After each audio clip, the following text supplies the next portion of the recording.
Hello, I'm Felicia Vereen, always known as Fee. Hey, Fee, and I'm your girl Sharita 3, better known as Fred. And we are Inspire Her, the Total Woman podcast, a new podcast all about uplifting you. Yes. Because friends, face it, you are awesome. We'll be chatting up about topics we love to talk about, all the things we as women must juggle every day, and the ish we complain about. But who's listening? Girl, we'll chat about the struggle, the job, and about him. You know who we talking about. Girl. That boo, husband, boyfriend, ex, whatever you calling them today. Our lovely hellions, kids. Our angels. But seriously, friends, life happens, and we don't always get a chance to talk about it. We take it on the chin and we keep it moving. Because that's what we were told to do. Yep. But here on Inspire Her, the Total Woman podcast with Red and Fee, we are the friends you love to hang out with. We are here to inspire her, the Total Woman. Yeah. Hey, Red, how are you? Hey, Fee, I'm good. How are you? I am good and always excited when we have a guest. We love guests. We definitely love our guests. Tonight we have a guest. Her name is Ashley J. White, and she is known as the Healthy Love Coach. And we are excited to have her here because we need some healthy love in our life. Absolutely. Now, Ashley White is the founder of Dawn's Break Coaching, LLC, and motivational speaker whose personal mission is to help those struggling from heartbreak find a better relationship with love. After recovering from a difficult divorce and depression, she decided to be to others what she needed during her 7-year journey back to embracing love again. She dedicated her work to her faith in God, her mother, and her late therapist. Ashley believes that we all deserve the best of love. When not coaching or speaking, Ashley can be found raising her 3 amazing children, dancing like no one is watching, and planning her next adventure. Welcome, Ashley.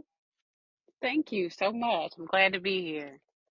We are happy to have you, and girl, we dance like nobody watching either. I don't even care. You gotta get that dance break in. I get them in at the light when I'm driving to work, coming home from work. People Yes. looking at me like I'm crazy, but you know what? I don't care. Sometimes you need that dance break. Exactly. That's the best way to do it. Yes, ma'am. Yes, ma'am. Yes, ma'am. Well, we are definitely happy to have you. I want to tell our friends out there that I met her on Kings Can Move On, Battle of the Sexes, and I said, you know what? She is speaking some good stuff. So we're gonna bring her on over to inspire her and have her inspire our ladies and help us understand how to love again after divorce. And I'm listening in because I'm recently divorced about 2 years ago. So Ashley, help us understand what your company or your business is all about. Tell us a little bit about yourself. Okay. Well, first and foremost, I'm a native Houstonian. As you mentioned when you uh, gave the intro there, that I am a single mom of 3 amazing children. I'm a graduate of Tennessee State University, HBCUs in the house. All right, all Uh, right. I'm a member of Delta Sigma Theta Sorority Incorporated. All right, Soror. Hey, Summer. I'm a lover of love, music, sports, traveling, and movies and Jesus. Uh, I started my business, Don's Break Coaching, after going through a very difficult divorce, and as you mentioned, going through depression, and just about a 7-year, battle going back and forth to a place where I could say I was healed and in a good place to start dating and feeling like I had a healthy relationship with love. And after I got through that, I made a promise to God that if he would get me through that storm, that I would be to other people what I so desperately needed during my dark days, after my marriage had ended. And that's how Dawn's Break Coaching started. I started the business last November, and I have been coaching people through heartbreaks and divorces and just getting back into the dating world ever since. It's been a wonderful experience so far. I enjoy helping people to get back on the other side after going through struggling through the difficulties of heartbreak. And, when the love story ends, getting able to get back and see that love is still there in abundance and that it's something that we can all have. Awesome. So you talked about, and I heard you say the things that helped you, and three key things were, of course, your faith in God, your mother, and your therapist, your late therapist. Mhm. What do you think is, and I'm a therapist too, so what is the difference between a life coach and a therapy? If you can tell our listeners that. Yes, that is a great question. That's a question a lot of people have. The difference between therapy versus coaching. I tell people if you have extensive trauma, things that you have gone through, let's say physical abuse or serious depression, those are things that a life coach is not exactly equipped to handle. So for things that are deeper, that require a much deeper level of medical attention, I tell people to go to therapy for that.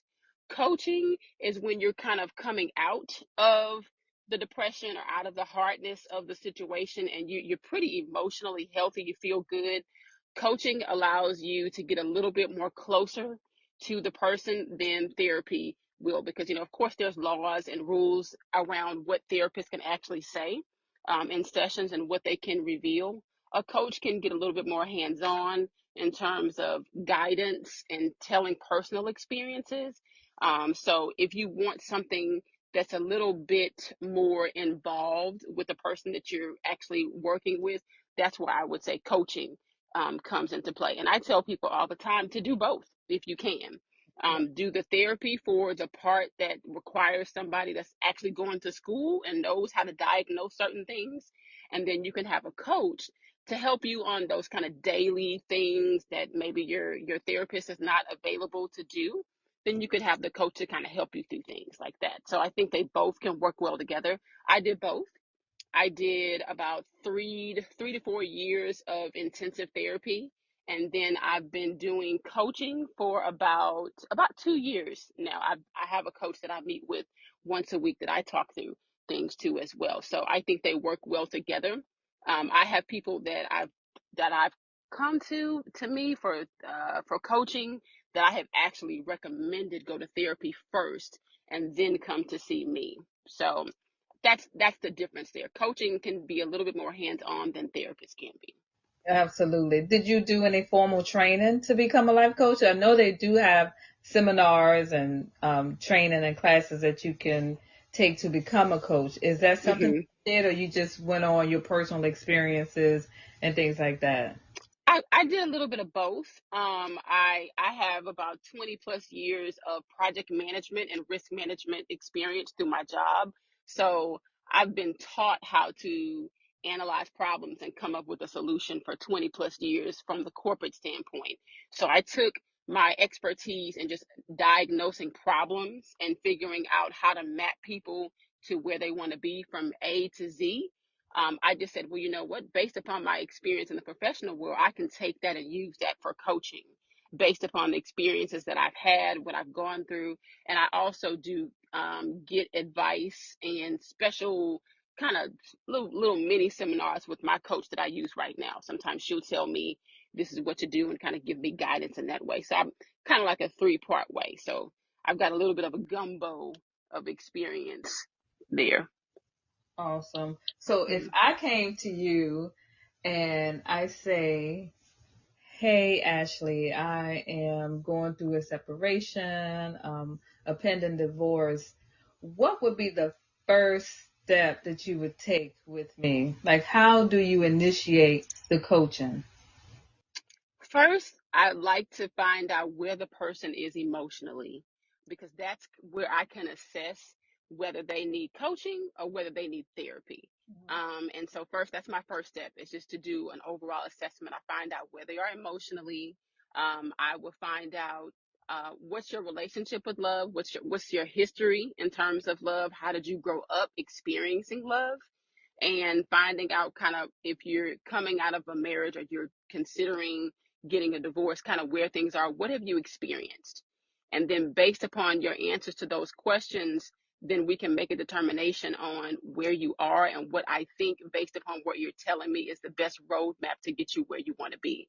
Finding out, okay, is the issue, you're just unhappy in the marriage, or is it there's no more love there? Is it a point where I think, based upon what you're telling me, there is a possibility where you can restore the marriage?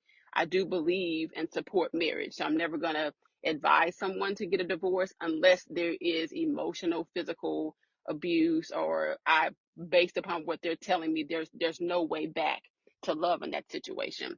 So just pretty much doing a workup of where are you emotionally, where do you want to go, and how do I think I can get you there based upon what you're telling me. Awesome. Now, when it comes to someone that may have trust issues, maybe Mm, something that has happened in their marriage, and yeah, they've gone through counseling and therapy and may still be in it, but still have that, I don't know if I can fully trust somebody with mhm, my love or my heart. How do you help that person to open up um, and this could be the woman that's like, oh, he just saying that. He don't mean it. Or guys are always full of bull. You can't believe what they say. All the, mhm. I hear it all. You know, Yeah, and yeah. and to be honest, I didn't have a bad breakup as far as my marriage. Okay. I think my ex-husband is a great man. Mhm, But there are women out there that have that trust issue, and it may not even be a trust issue with whether the man is going to cheat on them or not. It may just be a trust issue with whether they can handle the household, or mhm, can you take care of me? Are you willing to be there for me? That kind of thing. How do you help a woman get over that hump, or even start to open up again? mhm. Well, the first thing I do is ask the questions of, why are you not trusting? And when you start digging deeper into that, a lot of it is not trusting the other person, it's actually trusting themselves again. When we have breakups, a lot of times the most difficult thing is dealing with the disappointment in ourselves and saying, oh, well, maybe I didn't spot these red flags. These were blind spots that I didn't see. And how can I do better the next time? And it's just getting you back to a level where you trust yourself. And in trusting yourself, you have to get down to where the love is. A lot of that comes from you loving yourself. When you love yourself on a deep level, you're going to make better decisions for you. You're not going to be worried a lot about what that other person is doing, because essentially you can't control anybody. Right. Nobody that you meet, no matter how much you love them, you cannot control what they do. All you can control is you. So when you love yourself, you have a better approach to marriage, to relationships, because I love myself enough to set certain boundaries up that I know that are not going to be crossed. And if these boundaries are crossed, then I feel confident enough in myself. I love myself enough. I trust myself enough to know that I can walk away when situations are not healthy for me. And a lot of it is just building that person's trust and love back up with themselves. When I did therapy, one of the biggest things I learned about myself was that I did not love myself enough. I was Mm. very confident when it came to my job and when it came to my relationship that I had with my girlfriends or even with my kids. I was a pillar of confidence. But when it came to love, that did not translate the same way. And what I found is I got to a point to where I was afraid of being abandoned. I was afraid of my husband leaving me or cheating on me, when at the end of the day, what's most important is how much I love myself. Because if I love myself, there are certain things that I'm not going to allow. And so when I meet women that say, I don't know if I can trust anybody else, and I'll say that's not the issue. The issue is you trusting yourself. Because when you trust yourself, it doesn't matter what the other person is going to do, because My eyes are open. I know what I want from love.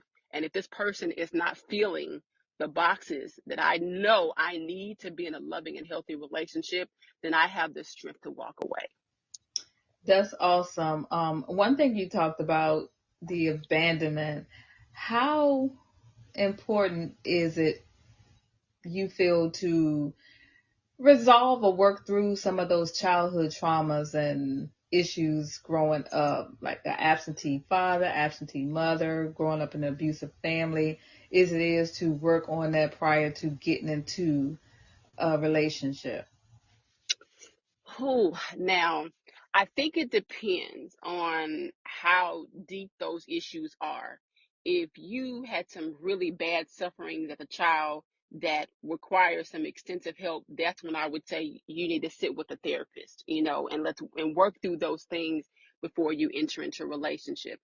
But if there are things that, aren't really deep, you didn't suffer anything, like nobody was locking you up in a closet or, doing these awful things to you that are being traumatic now, then we can just deal with what are the fears and trust and love issues that you have to where we can rebuild that up. And I think that if you work with a coach and you're working with that at the same time, I think you can still be in a relationship as long as you are working on that on a daily basis.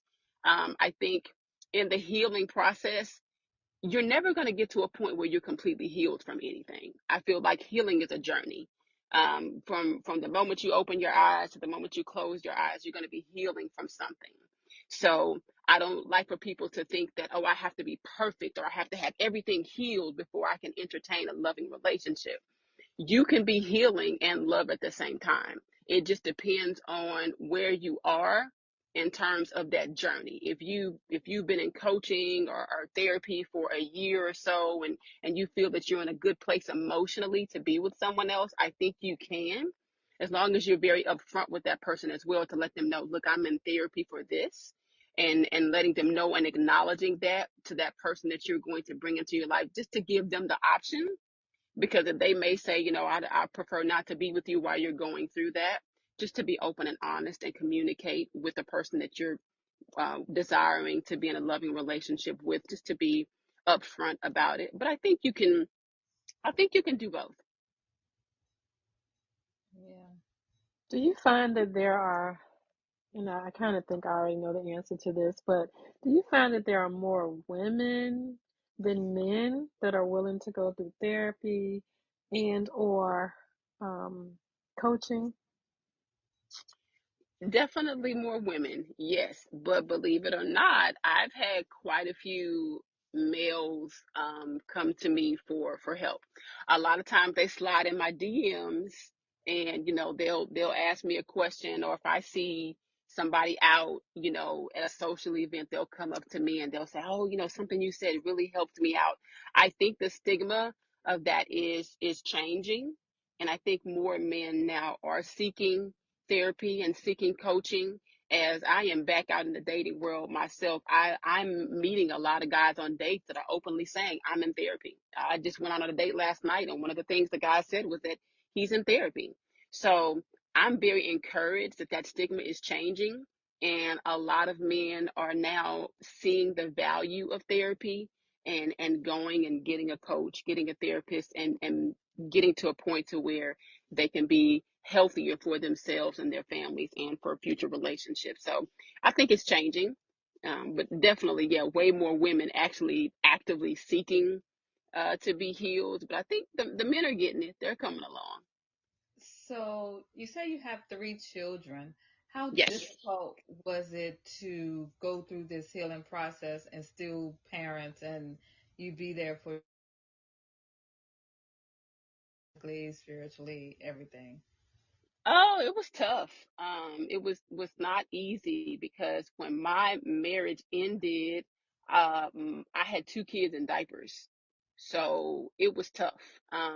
But I had an amazing village to support me. My mom, my father, my brother, my sister, and my kids' other grandmother. And I had godparents too that kind of stepped in to support me and help me through it. But it was definitely hard. There were many nights that I cried and, was like, God, why is this happening to me? So it was not easy, but I was able to get through it with the support of my family, and I couldn't have done it without them.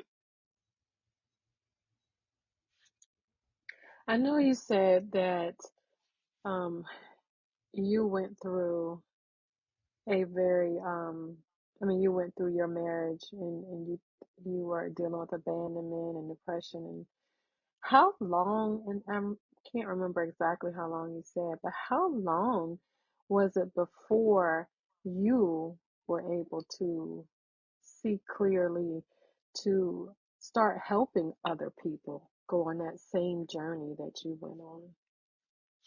I got divorced in 2012, and honestly, I didn't feel like I was completely out of the fog and in a good place to really like help people until about, I would say, mm, 2020, 2019, somewhere in that range was.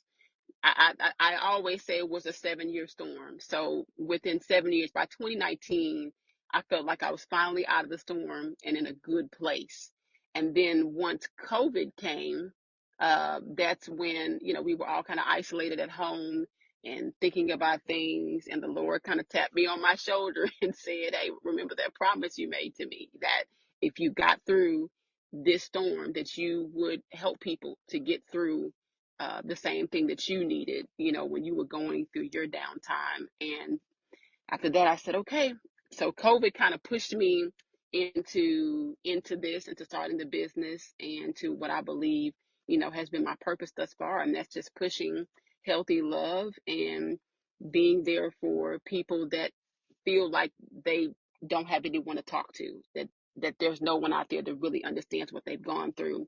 I know what it's like to be down. I know what it's like to be depressed. I know what it's like to feel like, you're embarrassed and ashamed. And so I wanted to be there to be the hope for people that are down so they can see that you can get through this and you can come out better and stronger. That's How great. That is that is wonderful. I commend you for that. Thank you. so how often do you find that the person who was the person that was left or the other person ended the relationship, however you want to put it, do they blame themselves? How often? Do you hear that a lot where a lot of the people who are seeking coaching, do they feel like they blame themselves for the demise of the relationship? Yes, I see that quite a bit. A lot of I would say the majority of people that I coach blame themselves. How do you help Um, do that? I help them through that by understanding again that you're not in control of things. That's it's the beautiful thing about love and the difficult thing about love is that you cannot control it. Love is freedom, and people are going to come in your life sometimes for a season, a reason, or a lifetime, like they say. And sometimes people that are in your life are only going to be there for a certain amount of time. And we'd like to believe that relationships are going to go on forever and ever until death do us part, but sometimes it just doesn't work that way. And when it doesn't, you have to be okay to say that's just the end of this love story, but that doesn't mean that you can't have another one. And this belief that everything has to be a fantasy and everything is going to be roses, I think has messed it up for a lot of people in their approach to marriage and their approach to relationship, because they're going to be ups and downs, and you have to be with someone that understands in the down times that that's not the time to run away. And I think a lot of us, when we get into relationships, we fail to ask the crucial questions. We fail to find out what's this person's experience of love? Were they raised on love, or were they raised on sacrifice? Were they raised on suffering? And so if you get with someone that doesn't understand what a healthy relationship looks like, when you come to the table with a healthy offering, that's going to look foreign to them. Hmm. And although you're offering something that's really good to them, they're going to run away because they don't know what that looks like. If chaos It's what they were raised with. For them, love should be chaotic. And when you come offering something that is not chaotic, that person is going to run because they don't understand what is happening. When I married my ex-husband, he used to always say my family was weird because we would get together on Sundays and it would be like that scene in Soul Food where everybody's around the table eating and laughing and having a good time. He didn't grow up that way. So Mm. he would say, man, this is strange. And he would say stuff to me like, you talk to your mom all the time. Why do y'all talk all the time? And I'm like, that's my mom. That's my best friend. What do you mean? But he wasn't raised that way. He wasn't raised to see affection. He wasn't raised to see an environment where he was being affirmed. He was not raised in an environment that made him accountable to his actions. So when we got married and I'm showing him a version of love that is healthy, to him that was abnormal. And when things got rocky in the marriage, he ran to be with something that was more chaotic because that's what he was taught love was supposed to look like. Wow, you said a mouthful right there. A lot of us experience that type of love and relationship. And, Mhm. it's just important to dig deep and, you know, everybody don't show themselves in the beginning, Mhm. that honeymoon phase. I mean, Mhm. ask those questions and get the answers that you think you may want. Really, only time will tell. Mhm. So, Yeah. yeah. Yeah, well, Yeah, I tell people you gotta stay with somebody until you can love them through 4 seasons. If you haven't loved them through at least 4 seasons, you probably don't know the person yet. Because we're all dating the representative in those first few months. The real person comes out, after I would say at least a year. Sometimes some people can hold on longer than that. But I tell people at least 4 seasons. 4 seasons, and then you have to look at how you guys argue. That's a big critical thing too. How do you all recover after an argument? Does this person shut down? How do you all come back from that? That's a big that's a big part of a relationship too. So yeah, you got to kind of stick with it long enough to see, but there are also critical questions that you can ask in the beginning phases of the relationship before you get to that part to know, is this person going to be able to have the capacity to love me in the way that I need to be loved? Well, give us those questions. Give our listeners those questions that you think we should be asking. When I go on a date, one of the first questions I want to ask is, what's the longest relationship you've been in? And one of the reasons I ask that question is just to see what's their longevity. If they tell me they've never been in a relationship longer than 6 months, that lets me know you have no longevity. That lets me know that you run as at the quickest site of conflict or problems. So I know, we're not gonna make it. So that's one thing I ask. I ask how how was their childhood growing up? How did they experience love? What's their relationship like with their mother? What's their relationship like with their father? And listen to those answers and see what they say. I also I ask, do you have a mentor? Is there somebody in your life that you go to for advice? The reason why I ask that question is that will let me know if you think you know everything, because none of us knows everything. So whatever we go through in life, there should be somebody in your life that holds you accountable for your actions. There's somebody that when you need advice that you go to. I find it troubling if I meet somebody and they have no mentors, nobody in their life that they go to for any type of advice or leadership. I also ask, what do how do they feel about infidelity? I have a question, and some people find it, might be a little bit controversial, but when I go on a date with a guy, I'll ask him, do you believe that all men cheat? And if his answer is yes, then I have to believe that he's one of those all. Mm. Because if you ask a man doesn't cheat, do all men cheat? His answer is going to say, well, of course not, because I don't. But if he absolutely. says, but if he says, oh yeah, I believe all men cheat, that's a red flag for me. That's a So get up that's, and go. yeah, We that's a need get one up right and, now. yeah, yeah, that's that's a check, please. Uh-huh. Yes, ma'am. I also ask about, what's their relationship like with money? How do they handle money? Do they have a 401k? And this is not to ask where they are in terms of how much money they have in the bank. Is to see how they are responsible with the things that require them to live a life. You know, are you planning for your future financially? Because if I'm going to be with you, we're eventually going to have to merge how we move financially. So, are you someone that is, pretty much I blow money? I just, when I get money in the bank, I just go spend it and have a good time. Is that going to align with the life that I want? So that's some of the things. And then I also ask, how do they feel about therapy? If there's someone that does not believe in therapy, that's a deal breaker for me. I believe therapy and coaching is just important as having a good barber, a good hairstylist, your eyelash person, your nail tech, your Mm-hmm. dentist. I believe your therapist and coaching should be just as important and crucial in our lives to have that. So if a guy tells me he doesn't believe in therapy or coaching, then that's a deal breaker for me as well. I ask, since I have children, I do ask, what's their relationship with kids? Do they like kids?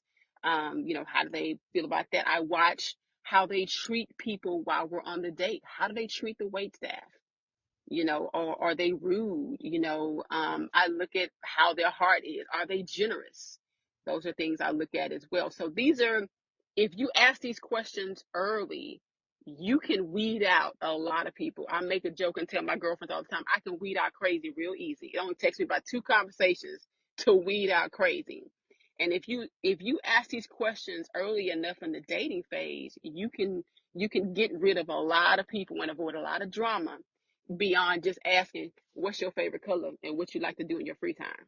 You are killing So me with these questions. I'm glad I asked you to be a little specific with the questions because all of them were spot on. I'm like, yes, yes, yes. Now, Ashley, do you find, because I'm sitting here thinking, happy love versus healthy love?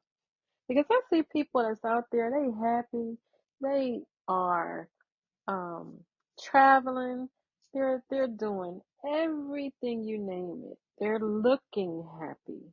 mhm. Of course you got the people who live for Facebook and social Mhm. media, and they're happy on Mhm. on the surface. Um, but healthy, is the love healthy? Is that the kind of Mhm. love that you need?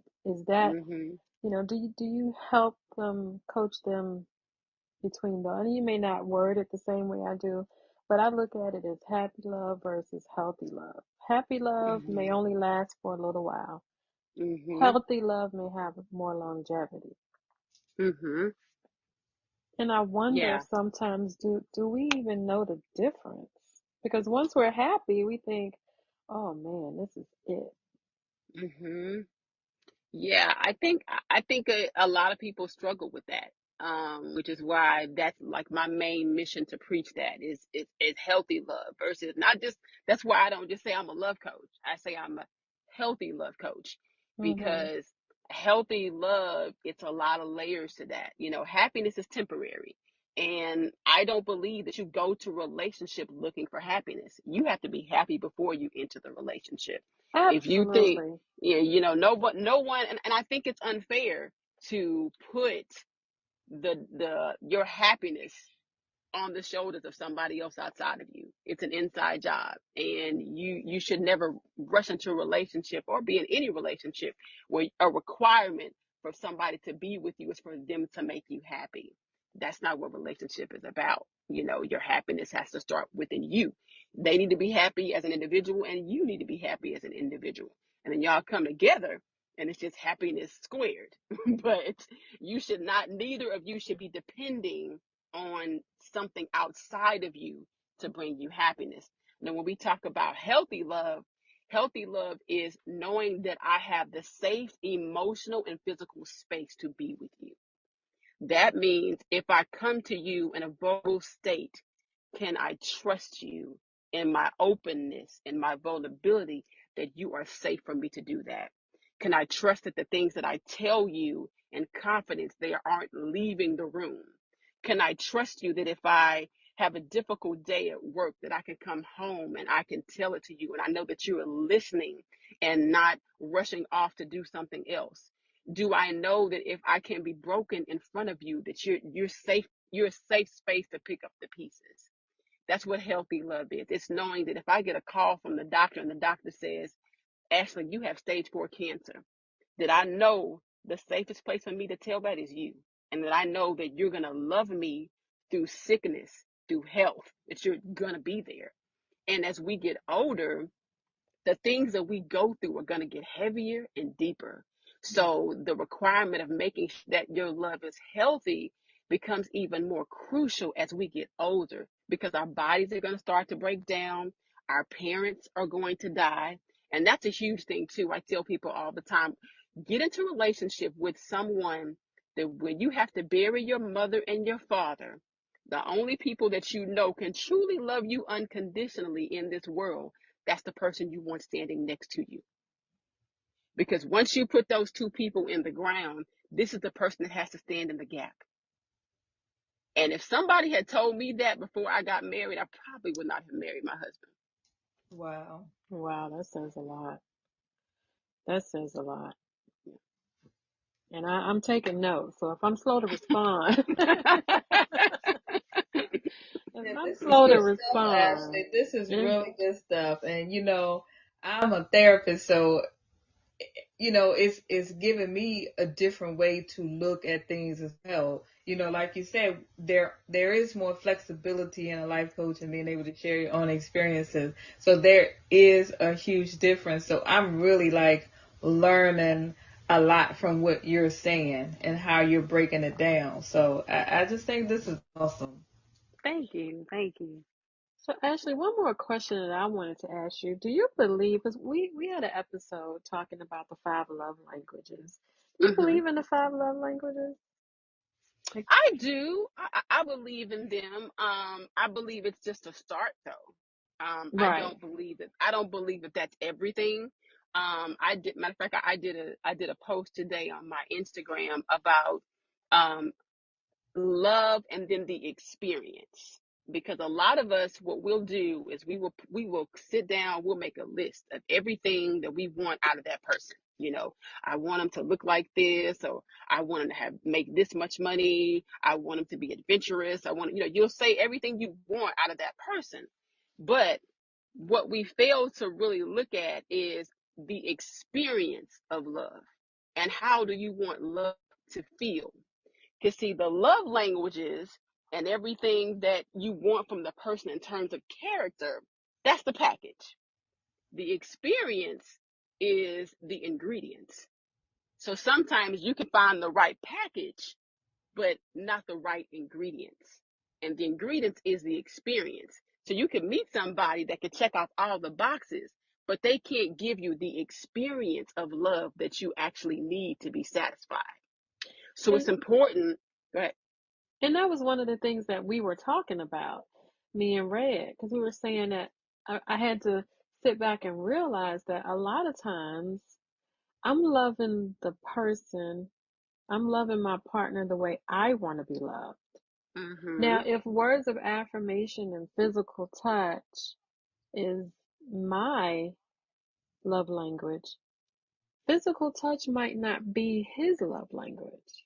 Mhm. And if he's not if he's not touching me, or I'm feeling like I'm not being loved. But Mhm.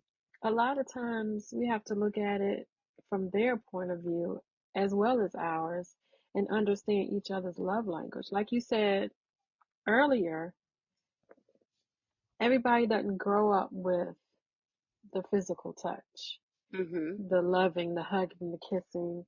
Everybody doesn't grow up hearing, "Oh, you're so smart, you're so cute," the words of affirmation. So they don't know how to Mhm. give it.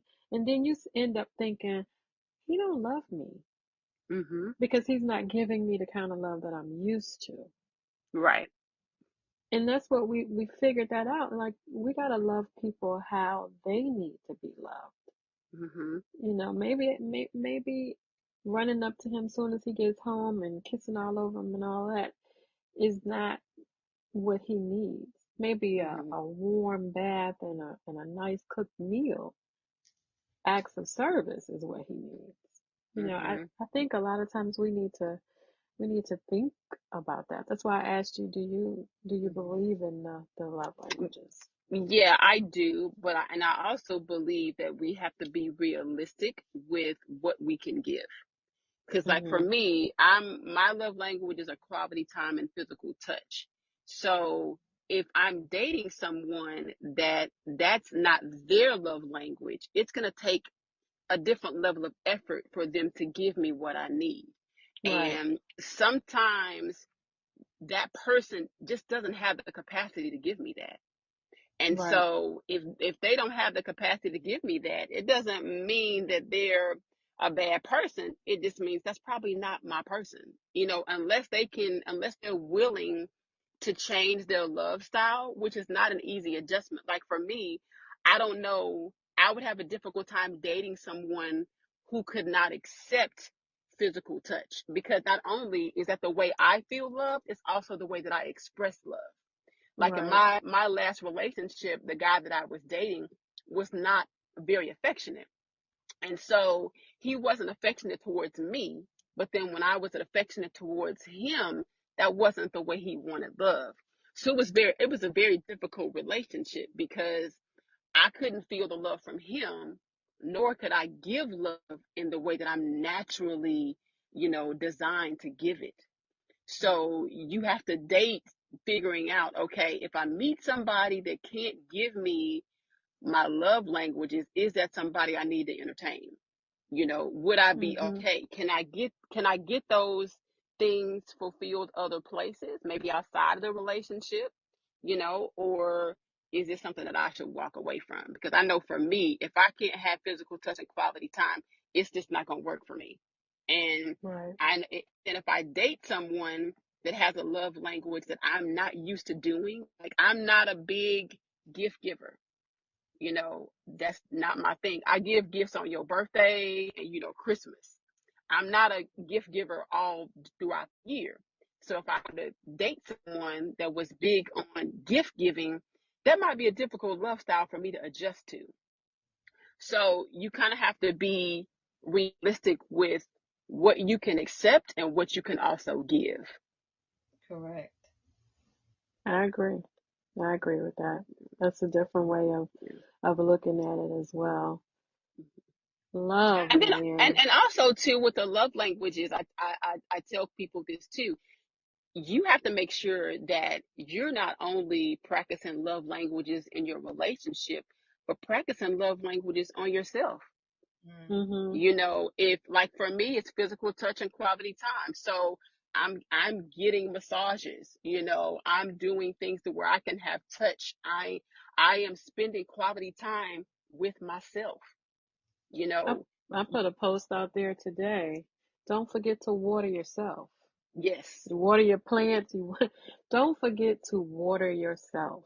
yes, Give yourself some time. Take care of yourself, because the first person, like you said, you have to make yourself happy and love yourself before you can do that with anybody else.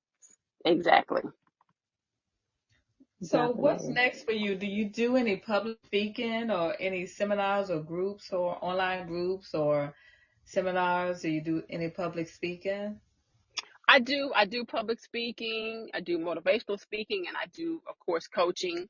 That's part of the business. So whenever I'm invited, I go and speak. I just did last week. I spoke at a virtual summit, a virtual healing summit for women that were struggling with a healing process. That was last Saturday, and that was great. It was 2 hours of teaching and coaching women through the healing process. So So you can I know, pause you right there? yes. What were some of the key points that you gave? My key points for healing was, I talked about healing in the valley.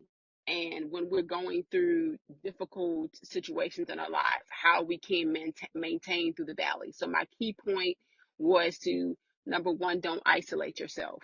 A lot of times when we're going through difficult situations, we have a tendency to close ourselves off from the world. We think that nobody understands what we're going through, and we don't share our pain. As Black women, we are notorious for carrying burdens and not speaking. We will suffer in silence for years before we get help. So That is number so one, true.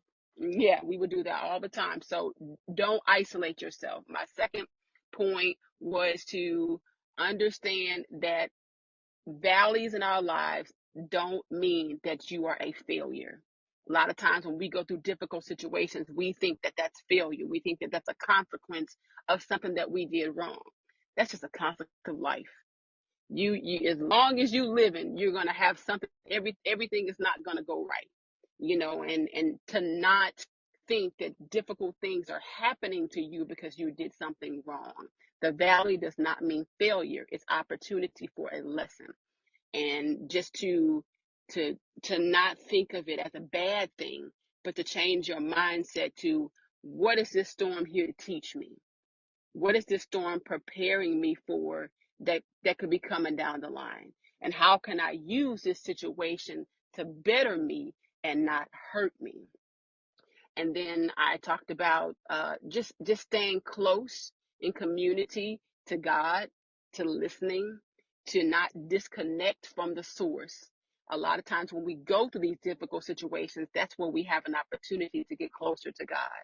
And the closer you get, the better you can hear his voice. And when you hear his voice, the better you can stay on your path to greatness. You hear this statement that, the greatest trick the devil ever played is that he doesn't exist. Well, I say no, the greatest trick the devil ever plays is distraction.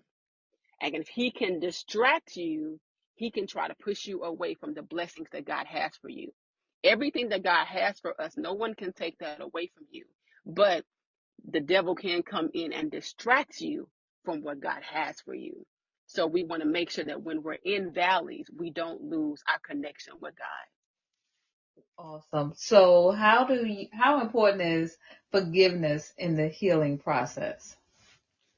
Forgiveness is huge. And forgiveness, of course, is for you. It's not for the other person. It's freeing yourself of the obligation of something that went wrong.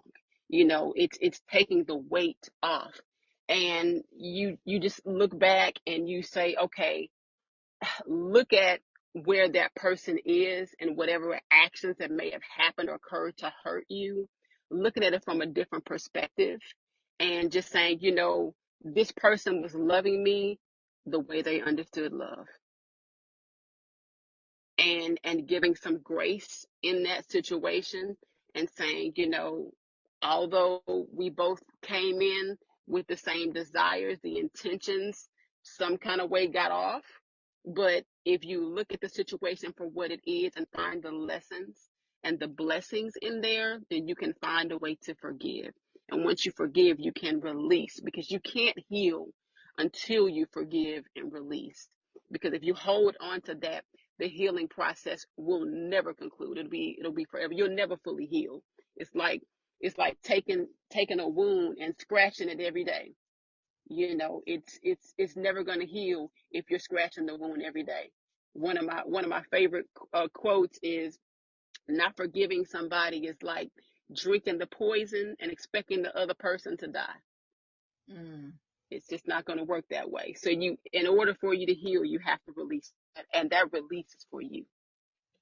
You said a mouthful right there, because I went through that process myself, having to forgive somebody for a huge wrong that I felt like that they created in my life. And Mhm. once I started the forgiving process, things started opening up to me to help me Mhm. understand why that person did the things that they did. And I ended Mhm. up feeling sorry for the person, Mhm. like feeling like, oh my God, like Mhm. some of this stuff you they did because they literally didn't didn't have any other example, didn't know how to handle it, didn't know what Hmm. to do. Yeah. So yeah, forgiving, I had to learn that because I used to think, oh, I ain't gonna forgive you. I mean, I ain't gonna give you the benefit of my forgiveness. No. But then I found out that that person is skipping down the road happy and enjoying themselves, and I'm sitting over here like, I hate you. You know what I'm Hmm. saying? So Hmm. forgiveness, you're absolutely right. It frees you. And I Hmm. am free as a bird now. I don't have those same issues. So yeah, Hmm. you are absolutely right about forgiveness. That is a huge lesson that you have to learn, and it's a lesson that we all need to learn quickly is to Hmm. forgive and let go because you will be Yes, holding yourself in a cage. exactly. Well, actually, you have been amazing. This has been Thank you. very enlightening and informative and inspiring. So, Thank you. Definitely. Thank you. I appreciate you accepting the offer to come and talk with Red and myself and our friends out there and inspire her. We got some things cooking up in the future, and I think she'll be a good a good person to call for some of these things. We're not gonna let the cat out the bag yet, but um, we're cooking up some things in the future that we may call you to come and Okay. help us with. Well, I would love to be a part of it. Yes, we appreciate you. Inspire her. It's all about inspiring women out there. So, any of the questions that you have, ladies that are listening, anything that you want to know about, we'll try to find a person to help us. If Red and I can't speak on it ourselves, we can't do the research to figure it out, we will go and find somebody to bring on here to help us talk about these things. Because the one thing that we want to do is to make sure that when it comes to love, you know how to start, you know what to look for, you know that you deserve love. We absolutely. all do. But Yes, yes. where can we find you, Ashley? Can you give us your social media addresses? Yes, on Instagram, I'm under Ashley J. White. On TikTok, I'm under Ashley J. White as well. And then my website is dawnsbreakcoaching.com. You can go on there and find out more about me, a little bit more of the background of my story. And if you'd like to schedule one-to-one coaching or a monthly mentorship, you can go to the website, click on a link, and you can set up a free 30 minutes call and we can talk and figure out if I can help you get back to healthy love. Awesome. Are you speaking anywhere anytime soon? No speaking engagements as of now, but something is always popping up, and when it does, I do announce. I have a newsletter as well that I announce anything I have upcoming on my newsletter. If you go to my website or my Instagram and my TikTok, you there's a link in there to where you can click on the link tree, and subscribe to my newsletter. So I announce happenings there every month. And of course, I announce on my Instagram as well things that I'm doing that's upcoming too. Okay, Perfect. great. Hmm. Well, if you have anything, forward it over to us and we'll share it with our ladies and men. We have men that listen to inspire her as well.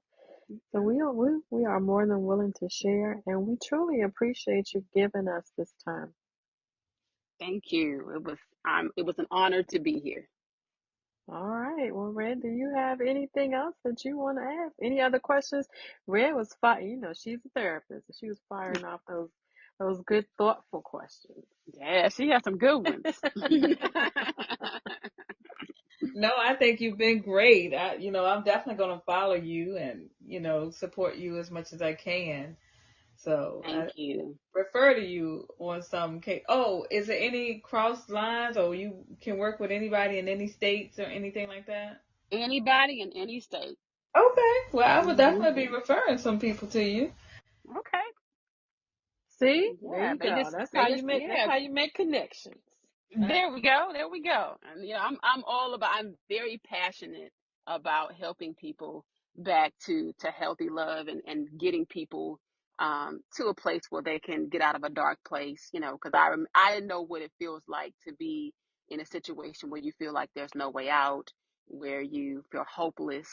I'm the daughter of a pastor, so of course, going through a divorce in a very public setting was extremely difficult for me. So I understand what that feels like. It took me 2 years before I could even say the word divorce.